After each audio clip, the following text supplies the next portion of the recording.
Tidaklah mereka yang membenci kepada apa yang diturunkan oleh Allah dan apapun yang dikatakan Nabi, dia membencinya, kecuali apa yang dia benci dari apa yang turun dari Allah dan Rasulnya. Kebencian itu yang menjadikan hidupnya menjadi kehidupan yang berantakan, penuh dengan kecelakaan. Kalau seseorang itu sudah menolak apapun yang datang dari Allah dan Rasul. There's a pathway to peace if you want it. But the street is surrounded by thorns.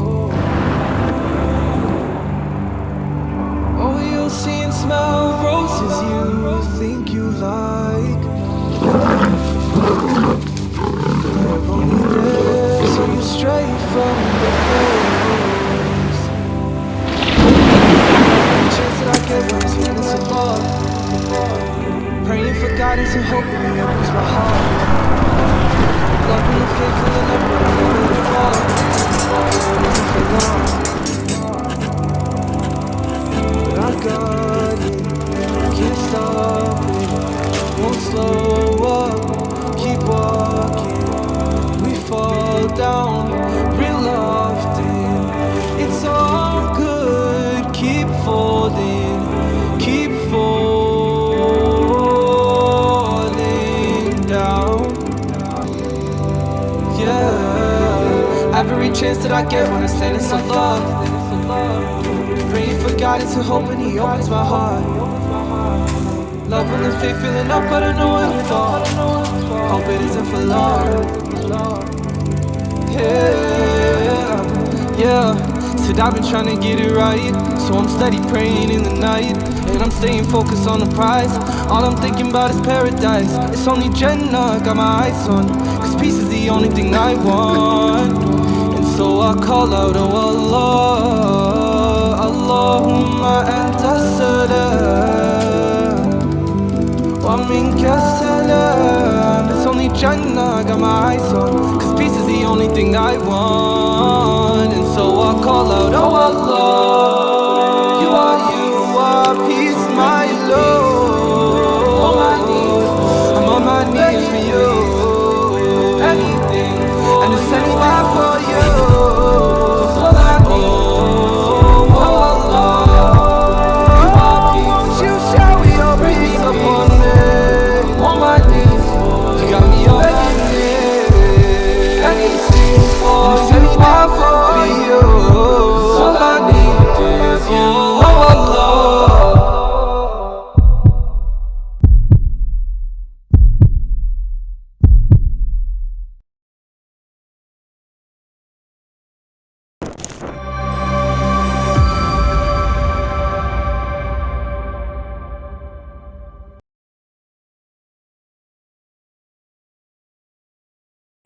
Alhamdulillah, tentunya senantiasa kita bersyukur kepada Allah atas seluruh nikmat yang Allah berikan kepada kita, karena kelapangan hidup tidak mungkin kita dapatkan kecuali ketika kita bersyukur. Zaman materialisme memberikan kepada kita tekanan yang luar biasa dalam hidup. Ketika kita dipaksa secara sadar atau tidak sadar untuk melihat kehidupan orang lain, pencapaian yang telah mereka dapatkan, volume harta, dan mungkin kuantitas harta yang mereka miliki menjadikan kita terkadang menguap rasa kesyukuran terhadap apa yang telah kita miliki. Inilah yang menjadikan kita memahami betul tidak ada sebuah hal yang bisa melawan materialisme yang luar biasa menggerogoti kehidupan manusia hari ini, kecuali adalah konsep hati kita yang senantiasa bersyukur kepada Allah Subhanahu wa Ta'ala. Semoga kita senantiasa bersyukur karena tidak ada yang salah pada kehidupan kita. Dari semua takdir yang Allah berikan kepada kita, semua takaran yang telah Allah timbangkan untuk kita, tidak ada yang salah. Yang salah adalah ketika kita senantiasa lupa untuk bersyukur terhadap setiap nikmat yang Allah berikan pada kehidupan kita. Semoga kita senantiasa menjadi hamba yang bersyukur kepadanya dalam setiap urusan kehidupan kita. Kelapangan demi kelapangan akan kita peroleh semenjak kita bersyukur. Seluruh para santri, seluruh para asatidzah yang mengajar Rumah Quran Ummu Khadijah, semoga senantiasa diberikan kesyukuran. Pencapaian apapun yang telah kalian dapatkan disyukuri terlebih dahulu. Karena kalau kita tidak terbiasa bersyukur pada sesuatu yang sedikit, tentunya kita akan kesulitan bersyukur pada sesuatu yang banyak. Dan kalau kita gagal bersyukur pada apa yang Allah berikan, ketika apa yang Allah berikan itu sedikit, tentunya tidak akan ditambahkan oleh Allah pada kehidupan kita. Semoga kita senantiasa bersyukur kepadanya dalam setiap urusan kehidupan kita. Kepada Allah kita bersyukur dan kepadanya kita menggantungkan urusan kehidupan kita. Semoga Allah senantiasa menuntun kita bersyukur kepadanya dalam setiap urusan kehidupan kita. Amin insyaallah. Kita mulai kajian kita membahas tentang qawaid nabawiyah. Kita membahas tentang kaidah-kaidah kenabian. Tentunya kita paham bahwasanya kehidupan kita tidak akan pernah bisa lepas dari komitmen dan kewajiban kita kepada baginda Nabi Shallallahu Alaihi Wasallam. Iman yang kita miliki tentunya tidak akan sempurna sampai iman ini mendorong kita untuk bersyahadat kepada Rasulullah, menjadikan Nabi menjadi imam pada kehidupan kita, mengikuti setiap petunjuknya, mengikuti apapun yang diperintahkan, dan tentunya meninggalkan apapun yang dilarang oleh baginda Nabi. Dan sesungguhnya syahadat kita kepada Allah tidak akan diterima sampai kita bersyahadat kepada Rasulullah SAW. Inilah yang menjadikan kita membahas tentang qawaid nabawiyah. Dan ini merupakan perkara bukan hanya sekedar ini merupakan bagian dari syahadat kita kepada Nabi, tapi pembahasan qawaid nabawiyah, kalau kita ingin sibak, kalau kita ingin tahu why-nya apa, kita harus mengkaji kitab ini di dalam lembaran kehidupan kita. Karena salah satu di antara banyak jawaban kenapa kita harus membahas kitab ini pada kehidupan iman kita kepada Allah dan Rasul, karena kita diingatkan oleh Imam Ibnu Qayyim di dalam kitabnya Al-Jawabul Kafi. Beliau mengatakan nafsuka in ashghalat habil haq wa illa ashghalatka bil batil. Karena sesungguhnya Imam Ibnu Qayyim pernah mengatakan, salah satu quote terbaiknya beliau mengatakan, sesungguhnya jiwamu sibukkanlah dalam perkara-perkara kebenaran. Kalau jiwamu tidak sibuk dalam perkara yang benar, kalau jiwamu tidak sibuk dalam perkara yang hak, maka pasti jiwamu dan kehidupanmu akan disibukkan dalam perkara-perkara yang tidak bermanfaat. Tentunya kita mempelajari apa yang menjadi sabda Rasulullah. Karena kalau kita tidak mempelajari sabda Nabi pada kehidupan kita, tentunya jiwa kita, hati kita, pikiran kita, lembaran kehidupan kita akan disibukkan dalam perkara yang tidak bermanfaat. Dan tentunya ketika kita, jiwa kita, hati kita, dan lembaran hidup kita tidak disibukkan dengan sesuatu yang bermanfaat, salah satunya adalah bagaimana kita mengetahui petunjuk Nabi yang harus kita pelajari. Tentunya kita akan sibuk dalam perkara yang remeh-temeh yang ada pada kehidupan kita. Kita lebih sibuk dengan siapa artis ini mendapatkan artis ini putus dengan artis itu, dan perkara-perkara yang sifatnya sebenarnya tidak mendatangkan manfaat untuk dunia kita, apalagi untuk akhirat kita. Inilah yang menjadikan kita paham, hati kita, jiwa kita, pikiran kita, lembaran hidup kita harus sibuk dengan sesuatu yang menjadi top trending pada kehidupan akhirat kita. Dan tidak ada perkara yang menjadi top trending pada kehidupan akhirat kita kecuali adalah apapun yang datang dari Allah dan Rasul. Itulah sejatinya ilmu. Makanya dikatakan oleh Ibnu Rajab, al-ilmu ma qala Allah wa qala Rasul. Ilmu itu apapun yang dikatakan Allah dan Rasul. Bukan berarti kita tidak boleh menerima, tidak boleh membaca informasi, boleh. Tetapi kadarnya tidak boleh mengalahkan kadar ilmu yang harus kita ketahui pada kehidupan kita. Waktu kita singkat, jangan sampai entertain kita lebih panjang dan lebih mendominasi daripada apa yang kita baca dari perkataan Allah dan Rasul. Umur kita pendek, jangan sampai umur kita yang pendek dipendekkan lagi dengan perkara-perkara informasi yang sifatnya hanya menjejali pikiran kita, membuat beban dalam setiap lintasan pikiran kita, dan tentunya tidak memberi sama sekali profit kebaikan akhirat kita dan dunia kita.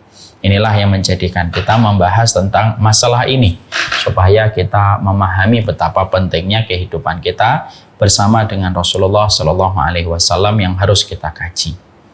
Inilah yang menjadikan kita harus paham kenapa membahas tentang qawaid nabawiyah. Kita sudah paham, satu, karena ini konsekuensi iman kita kepada Rasulullah, supaya kita memahami petunjuknya. Karena bersyahadat kepada Nabi tidak hanya sekedar ulusan lisan, tapi melahirkan sebuah komitmen yang harus dibuktikan dengan ilmu yang kita pelajari. Yang kedua, kenapa kita harus belajar tentang qawaid nabawiyah, kaedah-kaedah dari sabda Nabi yang harus kita realisasikan dan harus kita kaitkan dalam kehidupan. Karena yang kedua, karena sesungguhnya kita harus paham, kita harus mengerti. Kalau jiwa kita, hati kita, pikiran kita tidak sibuk dalam perkara yang bermanfaat, maka disibukkan dengan perkara yang tidak bermanfaat. Dan di antara perkara yang bermanfaat itu top trendingnya adalah menggali tentang apapun yang datang dari baginda Nabi. Itulah yang kita harus paham. Sekarang mari kita melanjutkan. Kemarin kita telah membahas qawaid nabawiyah yang ketujuh. Qawaid nabawiyah yang ketujuh adalah al-arwahu junudum mujannadah. Sesungguhnya setiap jiwa itu bagaikan pasukan yang terlatih. Maka sesungguhnya pada sesuatu yang sifatnya frekuensinya sama, dia akan mendekat. Pada sesuatu yang frekuensinya berbeda, mereka saling menjauh dan mereka saling mengingkari. Tentunya hadis itu telah kita gali, telah kita bedah bagaimana hadis itu memberikan kepada kita narasi yang sangat indah, bahwasanya ketika jiwa kita pada kehidupannya, maka jiwa kita akan dipertemukan dengan apa yang menjadi kecondongan jiwa kita. Kalau jiwa kita, kehidupan kita sebagaimana batangan perak, ya kita akan ketemu dengan batangan perak. Kalau jiwa kita sebagaimana emas, ya kita akan bertemu dengan jiwa-jiwa yang memiliki sifat keemasan pada kehidupan. Kalau ternyata jiwa kita ini adalah kuningan yang tidak berkualitas, ya tentunya kita akan dipertemukan dengan hal-hal yang tidak berkualitas sebagaimana kuningan yang sifatnya kayak asli, padahal itu adalah fiktif, itu adalah kebohongan. Maka itulah yang menjadikan kita belajar banyak hal tentang perkara itu. Sekarang kita akan mempelajari berikutnya. Yang menjadi kaidah yang ke-8 yaitu adalah ketika Rasulullah SAW mengatakan kepada kita di dalam perkataan beliau, innamat ta'atu fil ma'ruf la ta'ata li makhluqin fi maksiatil khaliq. Ada satu kaidah yang tentunya kaidah ini sangat relate pada kehidupan kita sehari-hari. Kaidah ini adalah sebuah kaidah simpel, sederhana disampaikan Nabi. Tapi kalau dibedah tentunya pembahasan dan penjelasannya bisa sangat panjang, terutama kepada orang-orang yang berilmu. Tentunya pembahasannya sangatlah panjang. Maka Rasulullah itu mengucapkan sebuah hadis Rasulullah SAW di dalam satu riwayat Bukhari dan Muslim. Bagaimana Nabi mengatakan, innamat ta'atu fil ma'ruf la ta'ata li makhluqin fi maksiatil khaliq.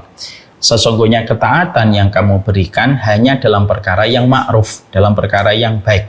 La ta'ata li makhluqin, tidak ada ketaatan yang kamu berikan kepada manusia di dalam perkara kemaksiatan di jalan hidupmu. Ini merupakan sebuah perkataan Nabi, ini merupakan sebuah kaidah. Dari kaidah ini nanti kita mendapatkan banyak turunan-turunan masalah pada kehidupan yang sangat relatable dengan apa yang kita jalani. Sebelum kita membahas itu, kita bahas dulu bagaimana hadis ini disampaikan oleh Nabi. Karena ada beberapa hadis itu memiliki latar belakang peristiwa. Itulah yang disebut dengan asbabul wurud. Jadi ada asbabun nuzul, kalau itu berkaitan ayat, peristiwa yang terjadi sampai ayat itu diturunkan. Ada yang kedua yang disebut dengan asbabul wurud, peristiwa yang melatar belakangi ketika hadis itu disampaikan oleh Nabi SAW. Karena ada hadis yang disampaikan Nabi berkaitan dengan latar belakang yang terjadi, lalu Nabi mengucapkan hadis itu. Walaupun kita nanti ketika mengambil hadis itu tidak kita kaitkan dengan peristiwa itu yang terjadi yang melatar belakangi, tapi hadis itu bersifat umum, menjadi petunjuk pada kehidupan kita. Sekarang mari kita kaji bahwasanya hadis innama ta'atu fil ma'ruf, sesungguhnya ketaatan yang kita berikan kepada manusia itu adalah ketaatan dalam perkara yang ma'ruf, perkara yang tidak bertentangan dengan keridhaan Allah dan Rasulnya. Ini memiliki sebuah latar belakang masalah yang menyelingkupi sampai hadis ini disampaikan oleh Rasulullah SAW. Yaitu adalah ketika Nabi SAW mengirimkan satu pasukan, lalu ada salah satu di antara pasukan itu yang dipimpin oleh Nabi, yang ditunjuk oleh Nabi menjadi pemimpin bagi pasukan yang ditunjuk oleh Nabi. Maka pasukan itu akhirnya berjalan menjalankan perintah dan tugas yang diberikan oleh baginda Nabi Shallallahu Alaihi Wasallam. Maka ketika di dalam perjalanan, maka para prajurit atau pasukan tersebut membuat marah pemimpin yang telah ditunjuk oleh Nabi Shallallahu Alaihi Wasallam. Lalu pemimpinnya mengatakan kepada pasukannya, karena pasukannya ini membuat marah pemimpin yang ditunjuk Nabi ini, maka pemimpinnya berkata kepada seluruh pasukannya, ijma'u li hatoban, kalian pasukanku, kumpulkan kayu bakar. Lalu pasukan yang baru saja membuat marah pemimpinnya mengumpulkan kayu-kayu bakar sebagaimana yang diinstruksikan oleh komandan perang yang ditunjuk oleh Nabi. Ketika sudah terkumpul kayu-kayu itu, lalu dibakarlah kayu bakar itu menjadi api dan membesar apinya karena banyaknya kayu yang dikumpulkan dari kayu-kayu kering dari pasukan yang diperintahkan oleh pemimpin dan komandan militer mereka. Ketika tercipta bunga-bunga api yang begitu besar, maka sang komandan militer yang ditunjuk oleh Nabi ini masih marah, lalu memberikan instruksi kepada seluruh pasukannya. Ya, apa yang dikatakan olehnya?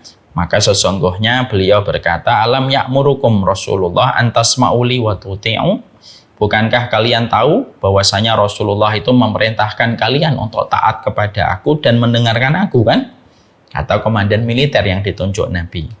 Maka para pasukannya berkata kepada pemimpin pada pasukan itu, qalu bala, ya, kami diperintahkan untuk mendengar apapun yang kamu perintahkan dan mentaati apapun yang kamu perintahkan kepada kami. Lalu pemimpin tersebut mengatakan kepada pasukannya, fadkhuluha, masuklah kalian menuju kepada api itu. Fanadhara ba'dhuhum ila ba'din. Maka ketika pemimpin memerintahkan mereka untuk masuk ke dalam kobar api yang sedang begitu besar, maka mereka sebagian pasukannya melihat kepada sebagian yang lainnya. Lalu mereka bingung dengan apa yang harus mereka lakukan. Ya, maka sesungguhnya akhirnya mereka pergi, akhirnya mereka kabur dari pemimpin itu. Dan ketika falamma raja'u dzakaru dzalika lin-nabi, ketika akhirnya mereka pulang, mereka berjumpa dengan Nabi Shallallahu Alaihi Wasallam, dan ketika berjumpa dengan Nabi mereka menceritakan apa yang baru saja terjadi ketika pemimpin yang ditunjuk Nabi memberikan perintah kepada mereka untuk memasuki kobaran api yang begitu besar dan mereka tidak mau memasuki api tersebut. Maka pada saat itu ketika diceritakan kepada Nabi Shallallahu Alaihi Wasallam, perhatikan kata Nabi, laudakhaluha ma kharaju minha abadan. Kalau kalian sampai masuk ke api itu, kalian tidak akan pernah keluar selama-lamanya. Jadi kalau kalian sampai masuk kepada api itu, kalian tidak akan pernah keluar selama-lamanya. Maka sesungguhnya ketaatan itu yang kalian harus ikuti kepada sesama manusia, yaitu adalah ketaatan dalam perkara yang ma'ruf dan tidak boleh ketaatan dalam perkara yang bermaksiat kepada Allah dan Rasul-Nya.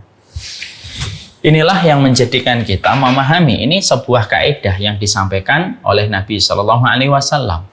Jadi Nabi menjelaskan bahwasanya salah satu part yang ada pada kehidupan kita itu adalah ketika kita tidak lepas bahwasanya kita ini harus memberikan ketaatan, karena makhluk itu salah satu beban kewajibannya adalah memberikan ketaatan. Dan ketaatan itu merupakan perkara yang termasuk pada ranah akidah yang tentunya telah dibahas secara sempurna oleh Islam, dibahas secara sempurna oleh Allah dan Rasul-Nya. Dan persoalan ketaatan ini tentunya harus disikapi dengan ilmu. Kalau tidak disikapi dengan ilmu, maka sesungguhnya banyaknya penyimpangan-penyimpangan yang terjadi, itu salah satunya ketika kita tidak memberikan ketaatan secara benar.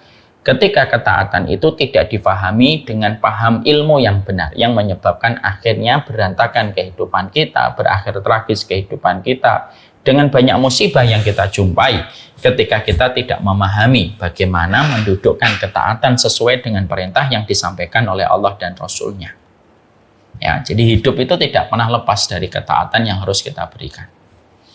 Maka setelah kita memahami ini, tentunya kita harus paham bahwasanya ketika perkara ketaatan itu merupakan salah satu sendi perkara penting pada kehidupan iman kita kepada Allah Subhanahu wa taala, yaitu adalah memberikan ketaatan, tentunya kita harus paham bahwasanya ketaatan itu setidaknya ada beberapa pembagian, ada beberapa item dalam ketaatan. Bahwasanya ketaatan itu setidaknya ada 5. Pertama, taat kamu kepada Allah. Yang kedua, taat kamu kepada Rasulullah SAW. Yang ketiga, taat kamu kepada orang tuamu. Yang keempat, taat kamu kepada suamimu ataupun kepada suamimu kalau dia seorang wanita. Dan yang kelima, ketaatan yang kita berikan kepada pemimpin dan atasan kita.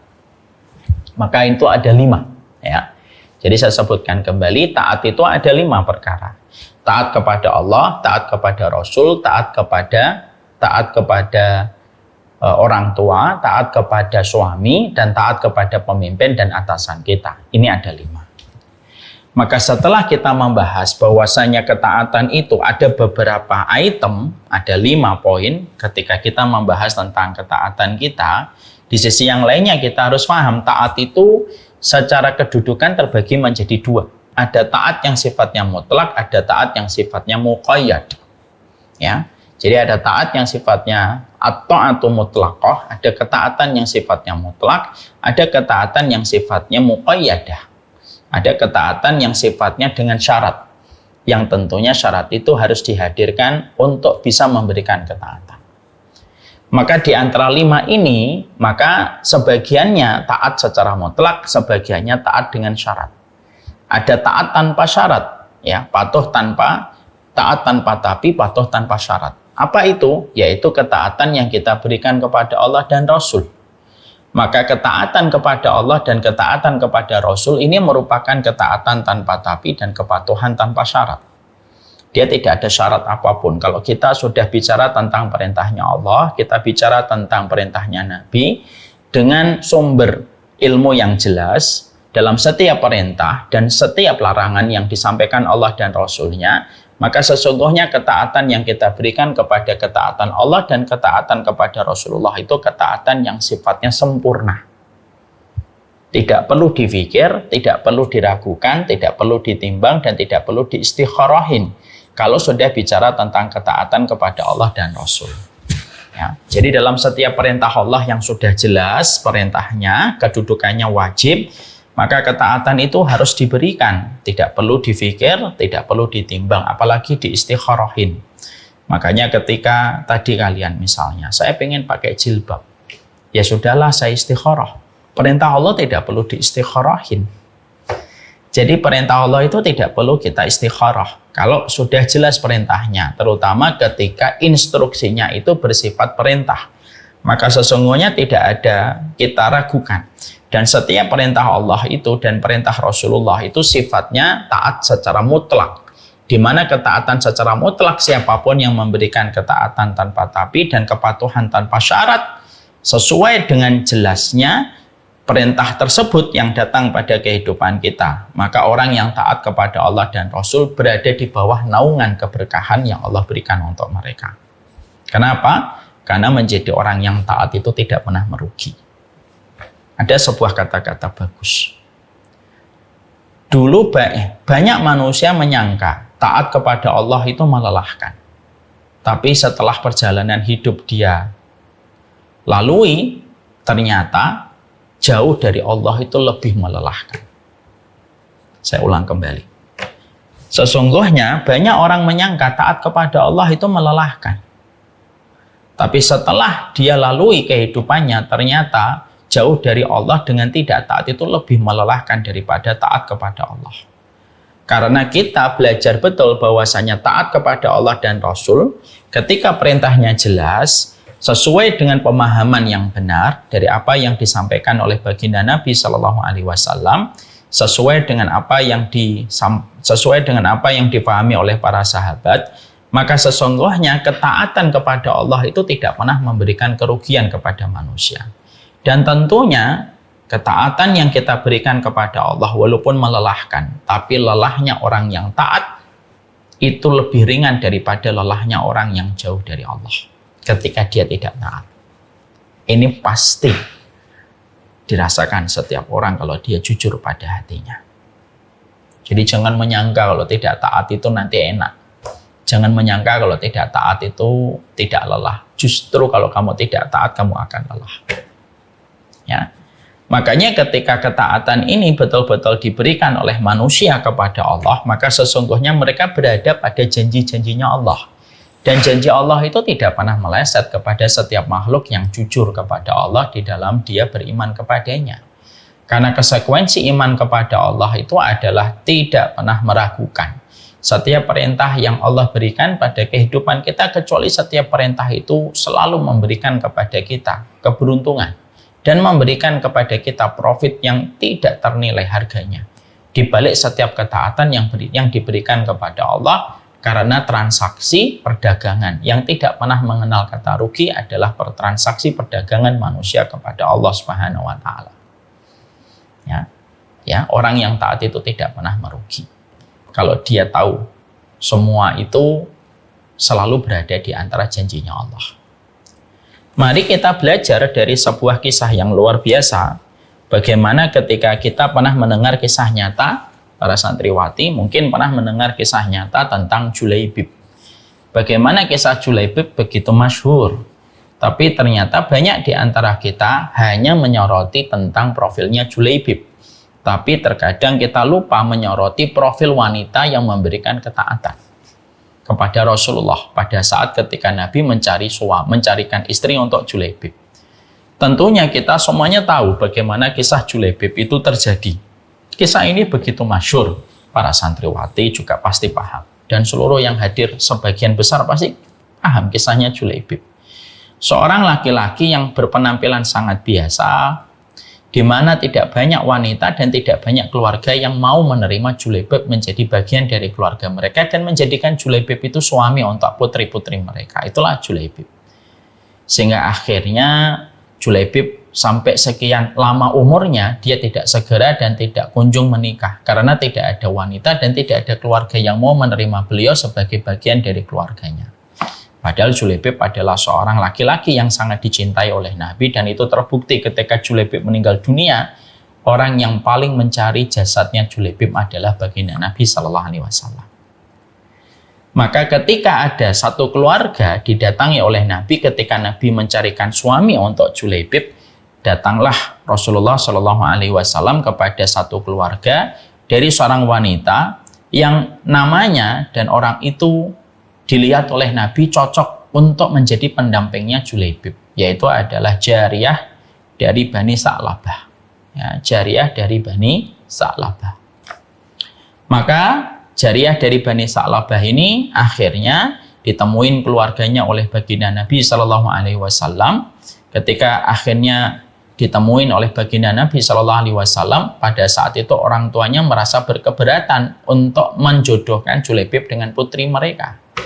Tapi ternyata putri mereka menerima pinangan Rasulullah, di mana pinangan itu adalah untuk menjodohkan dirinya dengan Julaibib, seorang laki-laki yang sebenarnya banyak ditolak pinangannya oleh banyak perempuan.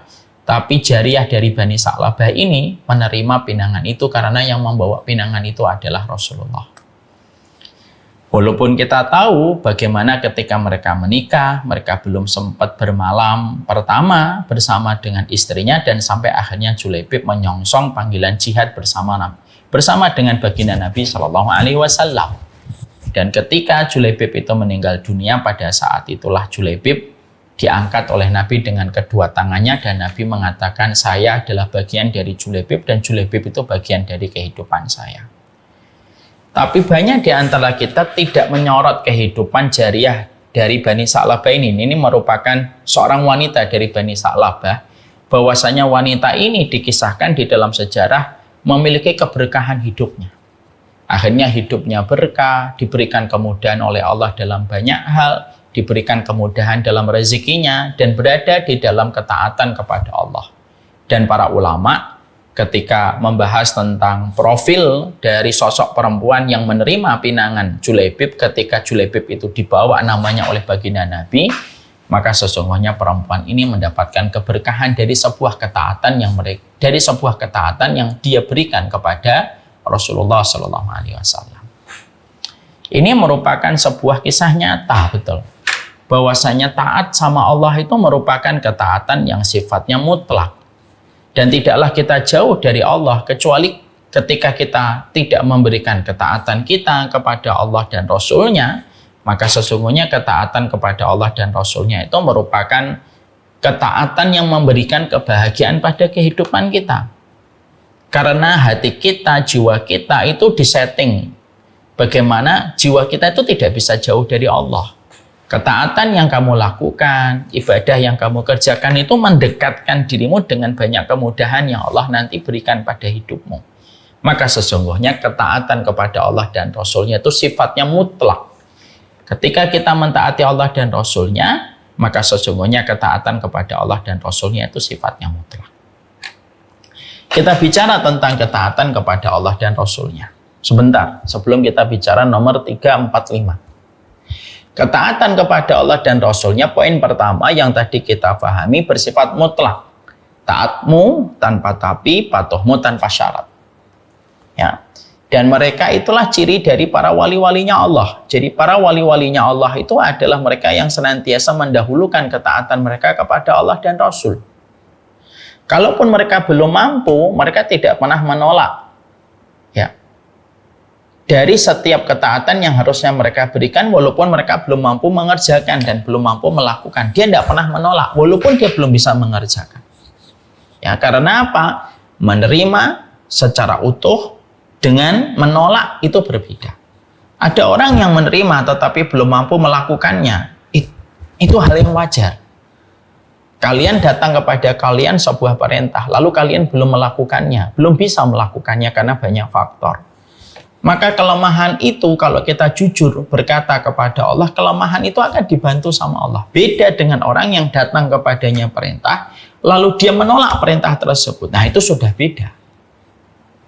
Tidaklah mereka yang membenci kepada apa yang diturunkan oleh Allah dan apapun yang dikatakan Nabi, dia membencinya, kecuali apa yang dia benci dari apa yang turun dari Allah dan Rasul-Nya, kebencian itu yang menjadikan hidupnya menjadi kehidupan yang berantakan, penuh dengan kecelakaan.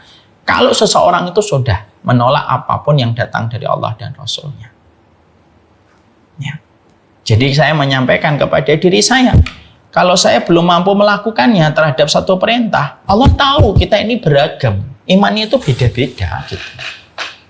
Dan kita juga harus paham, para sahabat dulu pun mereka memiliki keimanan yang beragam. Ada yang keimanannya sebagaimana Abu Bakar. Ada yang keimanannya sebagaimana Umar. Ada yang keimanannya sebagaimana Arab Badui yang pernah kencing di Masjid Nabawi. Ada yang keimanannya sebagaimana Abu Mihjan yang terus meminum khamar dan akhirnya bertaubat. Ada keimanannya sebagaimana Ma'is bin Malik yang dia ketika beriman kepada Allah dan Rasul-Nya tetapi kepleset dan khilaf melakukan zina. Ada yang keimanannya sebagaimana pemuda datang kepada Nabi dan berkata, "Idzan li bizina ya Rasulullah, tolong izinkan saya berzina ya Rasulullah." Ada pula yang beriman sebagaimana Arab Badui. Ketika sudah beriman, lalu ternyata dia mencampuri istrinya di siang hari bulan Ramadan sampai akhirnya dia menceritakan itu kepada Nabi. Maka sesungguhnya keimanan orang itu memang beda-beda. Tapi walaupun para sahabat itu mereka beragam dalam frekuensi keimanan, tapi para sahabat itu mereka betul-betul memberikan ketaatan pada hatinya, bahwasanya setiap perintah datang dari Allah itu tak pernah mereka tolak dalam hati mereka. Walaupun mungkin mereka terkadang belum bisa melakukan karena hawa nafsu terkadang menjadikan mereka belum bisa mengerjakan semuanya. Ini juga sama kita harus lakukan, ini juga harus kita memahami. Ketika kita belum mampu, jangan tolak, karena beda, dengan menolak itu beda. Kita belum mampu mengerjakan, tidak apa-apa. Kita minta tolong sama Allah supaya besok kita mampu. Kalau besok belum mampu, lusa kita minta tolong lagi kepada Allah supaya kita mampu melakukan setiap ketaatan yang belum mampu kita kerjakan. Karena ada ketaatan-ketaatan itu yang terkadang kita itu diuji dengan ketaatan itu, di mana kita begitu sulit melakukan ketaatan itu. Ketika kita belum mampu, yang paling penting jangan tolak dulu. Dan jangan kamu mendustakan dan membenci hanya karena kamu belum mampu. Orang yang tidak bisa pakai jilbab dalam studi kasus misalnya, Saya belum bisa saya belum bisa menutup aurat. Saya tahu itu adalah sebuah kewajiban dan saya tahu aurat itu merupakan perkara besar di sisi Allah. Bahwasanya manusia saja ketika mati masih dikafani, bagaimana ketika kita mengkafani, sebelum kita mengkafani kita memandikan, tidak boleh melihat auratnya, menjadikan seseorang itu, Masya Allah ya, menjadikan seseorang itu tahu, oh aurat itu penting kok, sampai meninggal aja masih dikafani supaya tertutup auratnya, dan memandikan pun nggak boleh melihat aurat. Dia tahu bahwasanya menutup aurat itu merupakan sebuah kewajiban, tapi kondisi yang ada, mungkin kondisi keluarganya, ada kondisi mungkin tempat kerjanya yang menjadikan dia belum bisa untuk merealisasikan kewajiban itu. Orang yang lemah iman, lalu dia jujur mengaku lemah imannya, bahwasanya perintah itu belum mampu dia lakukan dan belum mampu dia kerjakan, tapi dia tidak menolak perintah itu, satu waktu pasti akan dibantu oleh Allah mewujudkan itu. Berbeda dengan orang ketika dia belum mampu menutup auratnya, lalu dia menolak dan membenci syariat menutup aurat. Saya nggak suka menutup aurat. Saya nggak suka menutup aurat. Ya. Dan dia mengatakan itu hanya menutupi karena dia belum bisa menutup aurat. Tetapi dia dengan membenci, narasinya sudah membenci apa yang Allah turunkan. Itu beda.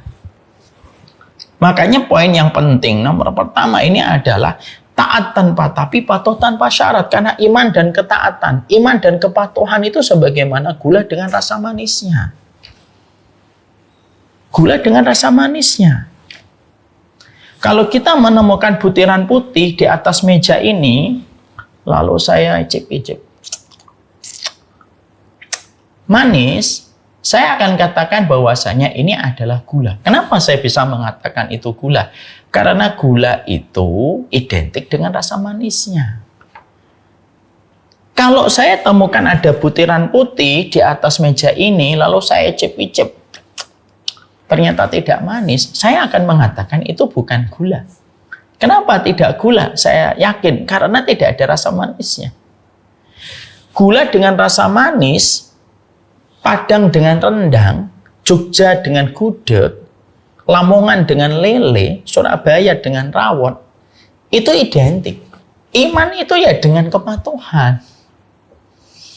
Jadi kita memberikan kepatuhan. Walaupun kita belum bisa mengerjakan. Dan maaf saya, kalian para santriwati, ya, kalau kalian nanti melihat masyarakat, mereka beragam, ada yang sudah bisa langsung menyempurnakan setiap perintah Allah, ada yang bertahap, ada yang pelan-pelan. Yang taat mengulurkan tangannya sama mereka yang belum taat.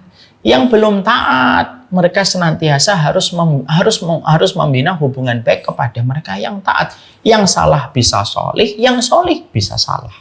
Dan itu yang akhirnya menjadikan suasana ketaatan kepada Allah yang sifatnya mutlak itu. Suasananya itu suasana keluarga. Jadi tidak ada rasa mengusir, tidak ada rasa mendiskreditkan, tidak ada rasa memojokkan, dan tidak ada rasa untuk menyudutkan. Ada saudara kita, ada saudarimu, wahai para santriwati, yang mungkin hari ini belum pakai jilbab. Bukan karena dia benci sama syariat jilbab, bukan karena dia menolak syariat jilbab, karena dia belum bisa. Mungkin keluarganya dia tidak sama dengan keluargamu. Mungkin keluargamu memang keluarga religius, bapakmu memang dari dulu memang taat, ibumu juga ahli ibadah, yang terkadang tidak setiap orang dan tidak setiap muslimah diberikan keberuntungan sebagaimana keberuntungan yang ada pada keluargamu. Sehingga akhirnya ketika kita selalu menempatkan bahwasanya muslim itu selama dia membenarkan perintahnya Allah, walaupun dia belum bisa melakukan, inilah yang menjadi PR bersama. Ulurkan tangan kita kepada mereka yang belum taat. Selama mereka tetap membenarkan perintah Allah. Ini konteksnya beda.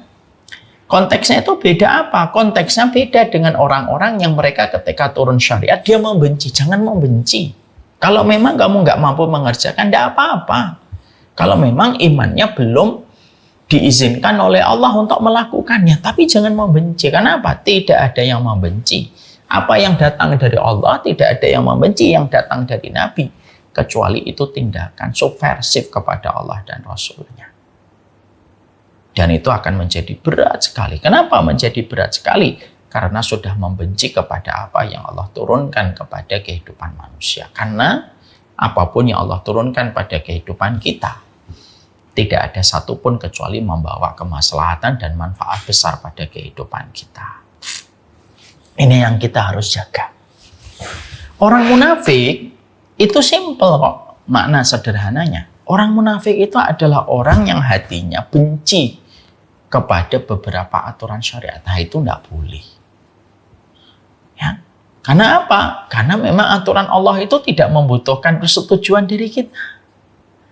Jadi tidak membutuhkan persetujuan dari manusia, itu aturan Allah. Syariat yang Allah turunkan itu tidak sama sekali tidak membutuhkan persetujuan manusia. La yus'alu amma yaf'alun wa hum yus'alun. Tidaklah manusia ditanya tentang apa yang dia lakukan, tetapi sesungguhnya manusialah yang akan ditanya. Allah tidak pernah ditanya, kenapa ada syariat ini, kenapa ada syariat ini. Allah tidak pernah ditanya. Kita yang nanti akan ditanya oleh Allah Subhanahu wa Ta'ala. Dan itulah yang memberikan kepada kita. Kita belajar bahwasanya taat kepada Allah itu sifatnya mutlak. Selama ayatnya jelas dan bagaimana pemahamannya disampaikan oleh para sahabat. Karena pemahaman juga harus benar. Karena terkadang ayatnya benar, hadisnya benar, tapi pemahamannya tidak benar. Ini juga tidak boleh. Ayatnya benar, dalilnya, hadisnya juga dalilnya benar, pemahamannya juga benar, maka sesungguhnya kalau sudah clear begitu jelas, ikuti. Kalau belum mampu melakukannya hari ini, tidak apa-apa.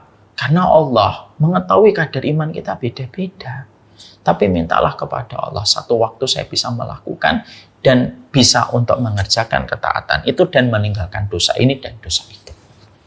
Satu waktu kalau kita jujur, pasti ditolong sama Allah. Pasti ditolong sama Allah. Yang terpenting, jangan benci apapun yang turun dari Allah. Ada satu kisah nyata yang disampaikan oleh Imam Nawawi. Imam Nawawi itu di dalam kitabnya Bustanul Wa'idin itu menceritakan tentang sebuah kisah. Di dalam kitab Bustanul Wa'idin itu diceritakan ada satu keluarga, ada seorang laki-laki tidak suka ya dengan perbuatan yang dilakukan anggota keluarga mereka. Ini kisah nyata.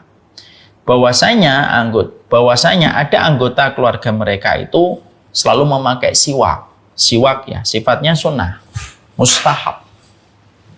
Ya. Ketika ada salah satu anggota keluarganya memakai siwak, maka sebenarnya kan namanya siwak mustahab. Ya boleh dilakukan, boleh tidak gitu. Maka pada saat itu anggota keluarga ini ada yang tidak suka. Lalu dia menggunakan narasi kebencian kepada itu. Padahal dia tahu bahwasanya siwak itu merupakan bagian dari apa yang dicontohkan oleh Nabi. Walaupun itu sifatnya mustahab. Artinya boleh dilakukan, boleh tidak. Walaupun yang paling baik adalah bagaimana kita mengerjakannya. Ketika dia tidak suka dengan syariat siwak, akhirnya dia menampilkan ketidaksukaannya kepada siwak itu. Sehingga pernah mencapai eskalasi kebenciannya itu apa? Direbut siwak tersebut. Siwak itu direbut dari orang yang memakai siwak itu. Lalu dimasukkanlah siwak itu di bagian pantatnya, dioles-oles dengan kotoran-kotoran yang ada di bagian belakang dari tubuhnya, dari bagian pantatnya. Lalu dibuang siwak tersebut. Saking bencinya kepada syariat itu. Maka tidak lama setelah itu, kata Imam Nawawi, ada sebuah kejadian dan kisah nyata untuk menjadi sebuah ibrah dan perenungan untuk kita. Tidak lama setelah itu, orang tersebut menderita penyakit yang sangat mengerikan dan menjijikkan. Penyakit itu menimpa kepada seluruh bagian dari tubuhnya. Ya, sampai mengeluarkan hal yang menjijikkan gitu. Sampai keluarlah cacing-cacing busuk dari kulit-kulitnya itu. Sampai akhirnya dia merasa kesakitan pada saat sakaratul maut hingga akhirnya dia meninggal dunia. Itu kisah nyata disampaikan oleh Imam Nawawi dalam kitabnya Bustanul Wa'idin. Ngasih tahu kepada kita.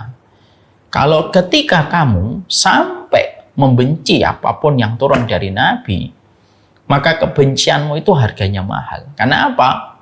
Karena kamu akan berhadapan dengan Allah, berhadapan dengan Rasul. Dan menyakiti Nabi itu salah satunya apa? Menyudutkan perintahnya Rasulullah SAW.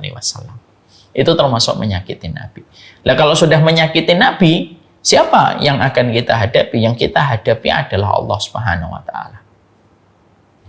Kisah nyata itu memberikan kepada kita bahwasanya itu perkara yang harus menyadarkan kita. Kalau kita belum mampu melakukan ketaatan atas setiap perintah yang datang pada kehidupan kita, tidak apa-apa, karena memang manusia beragam.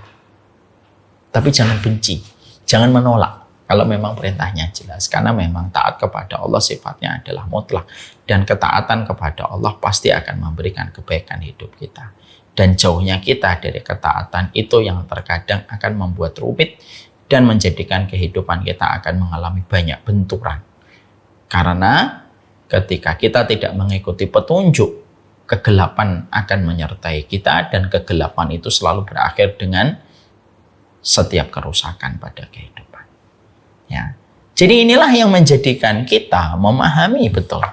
Inilah yang dinamakan ketaatan secara mutlak. Ya. Jadi taat kepada Allah, taat kepada Rasul itu sifatnya mutlak. Ya. Ya.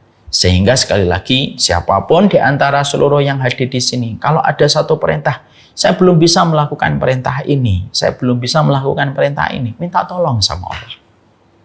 Ya Allah, saya anggap perintah ini benar ya Allah, karena Engkau maha benar dalam setiap perkataanmu. Maka tolonglah aku supaya bisa melakukan perintah itu. Dan ketika kita ternyata masih lemah, dan ternyata tidak kunjung bisa melakukan perintah itu, ya kita banyak berdoa.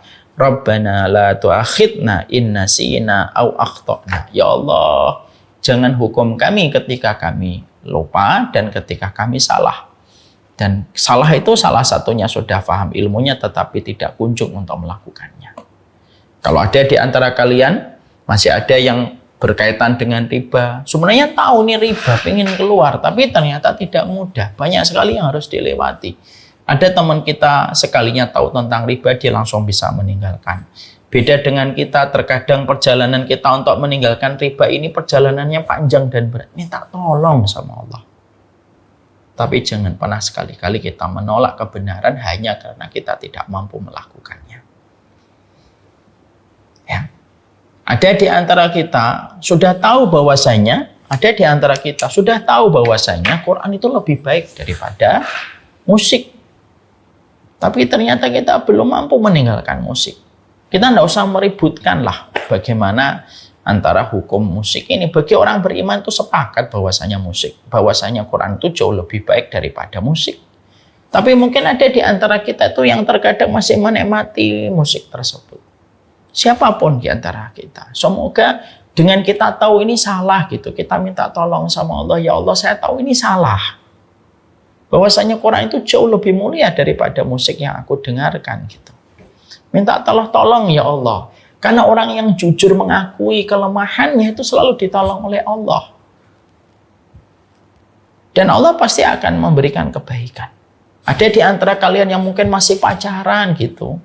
Masih suka telepon-teleponan malam, masih suka untuk ketemu di jalan minum kopi, walaupun kita mencarikan pembenaran, saya nggak ngapa-ngapain kok, hanya minum kopi gitu. Tidak ada yang saya lakukan kecuali minum kopi, itu pun jauh-jauhan gitu. Walaupun kita tahu itu sebenarnya salah gitu. Maka sesungguhnya kita minta tolong sama Allah, ya Allah saya tahu bahwasanya berhubungan sebelum pernikahan ini akan mendatangkan berbagai macam yang tidak berkah pada kehidupan nanti ya Allah. Tapi saya belum mampu meninggalkannya ya Allah karena hawa nafsu ini. Minta tolong ya Allah. Itu yang kita lakukan. Kalau kita diperintahkan bahwasanya Masya Allah gitu, saya harus memaafkan orang tua ya Allah dalam surat Al-Isra, dalam surat Luqman, dalam surat Al-Ahqaf, saya ini harus berdamai dengan orang tua.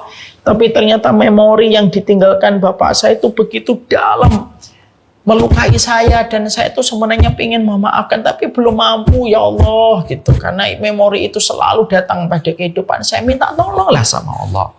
Saya tahu ini perintahnya begini ya Allah, tapi saya belum mampu untuk mengerjakan. Ya Allah tolonglah saya ya Allah.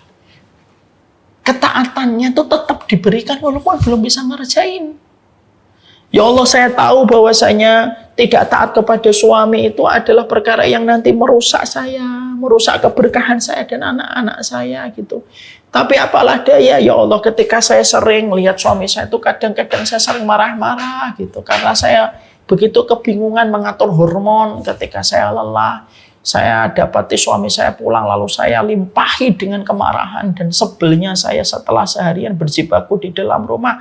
Saya tahu itu salah ya Allah, tapi saya belum mampu melakukannya.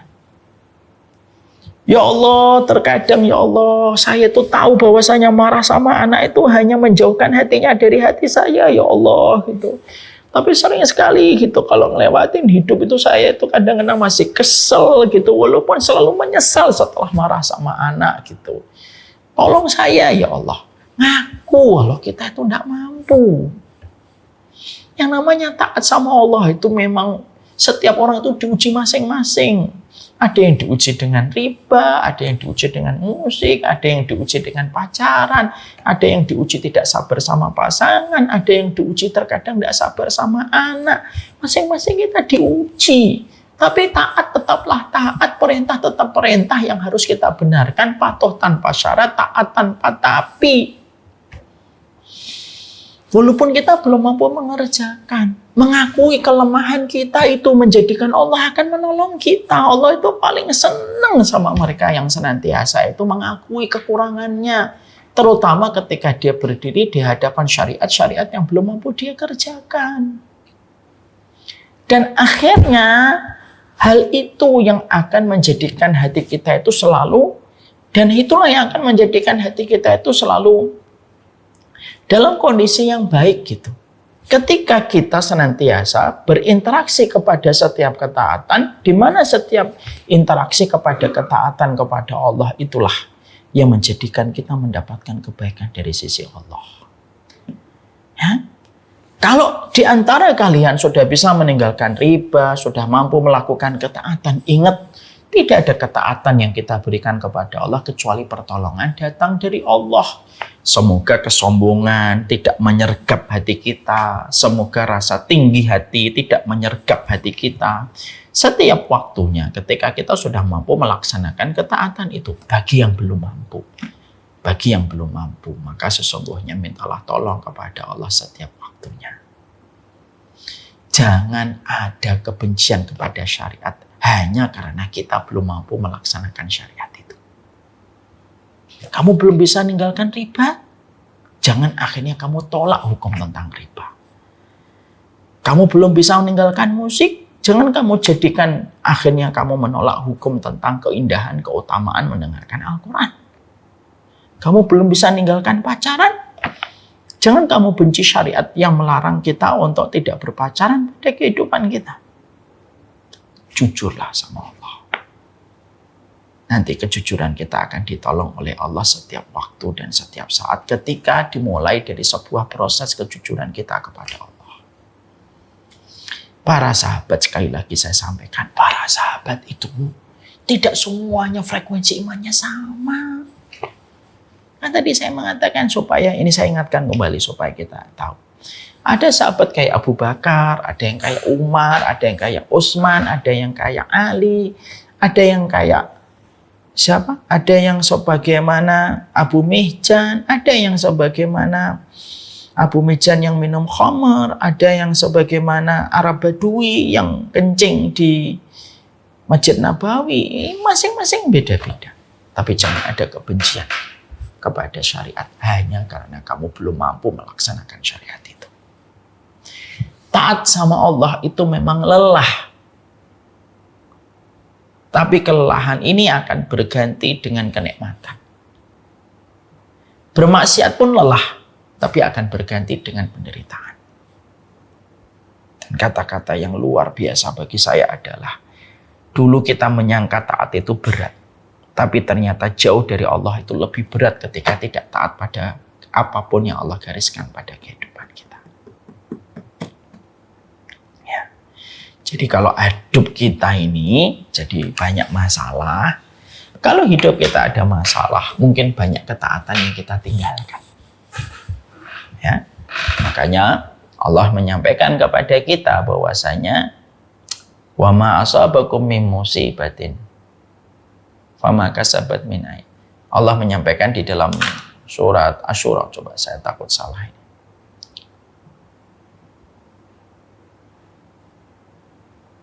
Allah menyampaikan kepada kita di dalam salah satu ayatnya di dalam surat Asy-Syura, ya. Allah menyampaikan di dalam surat Asy-Syura ayat yang ke-30.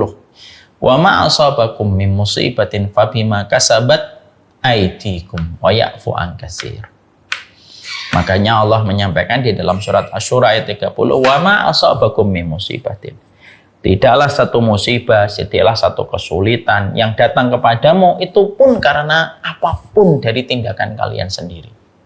Jadi bukan Allah yang zalim, bukan Allah yang jahat, bukan Allah yang menyulitkan, tapi sesungguhnya kejahatan, sesungguhnya kesulitan, musibah yang menimpa pada kehidupan kita, ya karena perbuatan kita sendiri. Ketika kita diberitahu oleh Allah dan Nabi-Nya, tetapi kita masih sering ngeyel, dan terkadang kita baru tersadar ketika sudah terbentur dengan banyak masalah yang menimpa pada kehidupan kita. Itulah yang menjadikan kita paham. Sekali lagi ya, Allah tidak pernah zalim, Allah tidak pernah jahat, Allah tidak pernah salah gitu. Yang salah itu ya kita gitu. Diperintahkan taat, tidak taat. Diperintahkan jangan ngelakuin dosa. Dan akhirnya setiap dari dosa-dosa itulah yang akhirnya menjadikan rumitnya dan banyak masalah yang terjadi pada kehidupan kita. Jangan selalu mengatakan bahwasanya diri kita diuji oleh Allah. Jangan-jangan kadang-kadang kesulitan yang hadir dalam kehidupan kita itu bukan karena diuji. Tapi kadang-kadang kesulitan yang datang dalam kehidupan kita itu karena ada banyak ketaatan yang sering kita tinggalkan. Dan akhirnya rumit kehidupan kita. Kadang-kadang mobil kita mogok itu bukan karena mobil kita mesinnya jelek, enggak. Kadang-kadang mobil kita mogok itu ya karena kita jarang memperhatikan maintenance untuk mobil kita. Disuruh ganti oli, enggak ganti oli. Disuruh ngisi airnya, enggak ngisi airnya. Disuruh ngecek mesin, enggak pernah ngecek mesin. Dan akhirnya kehidupan mobil kita itu jadi bermasalah. Bukan karena mobil kita jelek mesinnya, karena maintenance-nya tidak baik saja kamu itu. Dan akhirnya menjadikan mobil kita tidak maksimal dan tidak prima dan terkadang menyulitkan kita ketika kita bawa keluar kota. Karena maintenance ketika kita di dalam kota itu tidak kita perhatikan. Apa yang tidak kamu perhatikan maintenance kepada mobilmu di dalam kota, maka itu yang akan menyulitkan perjalanan mobilmu ketika keluar kota. Apapun yang terjadi pada kehidupan kita dengan segala kesulitan karena banyak ketaatan yang kita tinggalkan. Ingat surat Asy-Syura ayat yang ke-30. Wa ma asabakum min musibatin fabima kasabat aydikum. Tidaklah satu musibah yang kamu dapatkan itu kecuali karena apa yang kamu lakukan sendiri. Wa ya'fu an katsir, dan Allah sudah memaafkan sebagian besar dari kesalahanmu. Kadang-kadang Allah itu memberikan teguran ketika ada ketaatan yang kita tinggalkan, maka sesungguhnya ketaatan yang kita tinggalkan ditegur oleh Allah untuk kita supaya kita sadar dan kembali kepada track yang benar. Makanya itulah yang menjadikan kita paham ya, kadang-kadang dinding rumah sakit itu lebih jujur merekam rintihan orang yang berdoa kepada Allah daripada dinding masjid. Banyak orang yang di masjid itu kadang-kadang doanya tidak hadir secara utuh, tidak sadar secara penuh. Doanya hanya sekedar sekelebatan, karena mungkin tidak lagi diuji. Tapi kadang-kadang justru yang ada di rumah sakit, justru rintihan doanya itu jujur dengan tetesan air mata. Kenapa? Musibah yang sedang dihadapi menjadikan dia dekat dengan Allah. Musibah yang mendekatkan kita kepada Allah itu jauh lebih baik daripada kenikmatan yang membuat kita lupa. Walaupun kita selalu berdoa semoga kita diberikan takdir kehidupan yang membawa kenikmatan yang mendekatkan kita kepada Allah. Ini yang kita pelajari. Part yang pertama, bahwasanya ketaatan itu ada 5. Taat sama Allah, taat sama Rasul, taat kepada orang tua, taat kepada suami, taat kepada pemimpin. Taat kepada Allah dan Rasulnya sifatnya mutlak dia. Tidak perlu diragukan, tidak perlu difikir, tidak perlu disolat istikharahin. Ya. Tapi ketaatan kepada orang tua, suami, dan ketaatan kepada pemimpin ada syaratnya.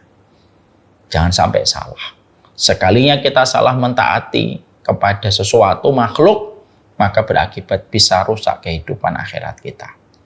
Gimana 3 ketaatan yang lainnya, Ustaz? Kita bahas pada pertemuan kita selanjutnya. Wassallallahu ala nabiyina Muhammad. Alhamdulillahirabbil alamin. There's a pathway to peace if you want it. But the street is surrounded by thorns.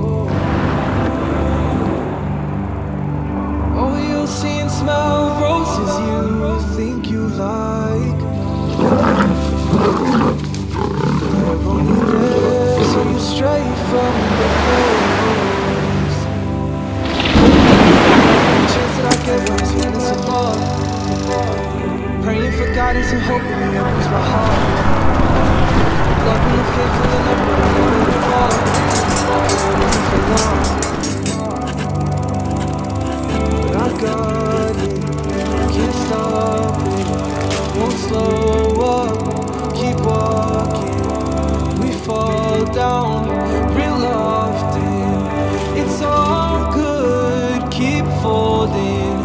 Keep falling down.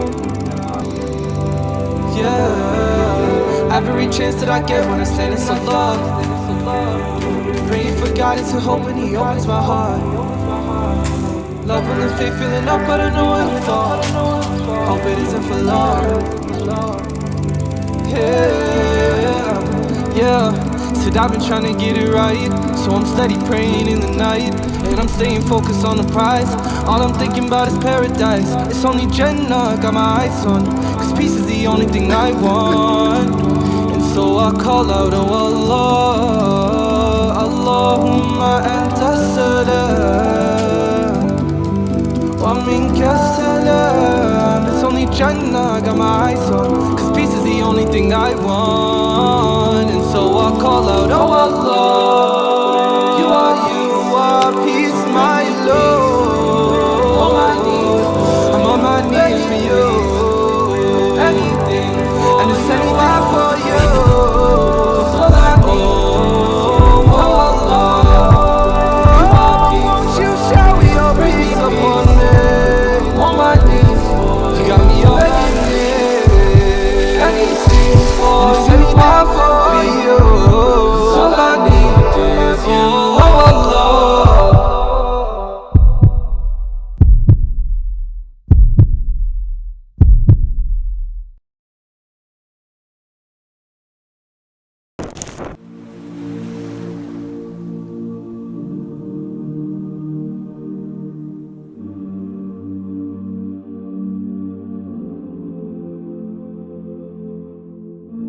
I've been holding for so long, scared I might slip away.